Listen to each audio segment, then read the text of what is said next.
پاکستان میں پرامن اسلامی معاشرے کی تشکیل جدید کے عنوان سے ایک روزہ پیغام پاکستان ورکشاپ کا انعقاد کیا گیا۔ اسی پر بات کرتے ہیں اپنے نمائندہ ناصر علی کارب سے۔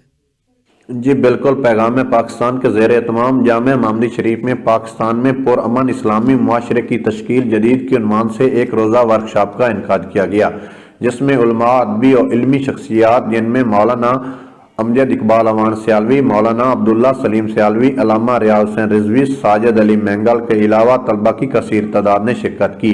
مقررین ورکشاپ سے خطاب کرتے ہوئے کہا کہ پیغام پاکستان نہ صرف پاکستانی قوم کا متفقہ بیانیہ ہے، بلکہ یہ بیانیہ ہر قسم کی دہشت گردی، انتہا پسندی اور فرقہ واریت کے خلاف ہے اور پاکستان میں اسلامی معاشرے کی تشکیل جدید کا بھی ضامن ہے۔ اسلام ہمیں محبت اور رواداری کا درس دیتا ہے، جس کو دنیا کے سامنے مثبت انداز میں اجاگر کرنا ہے۔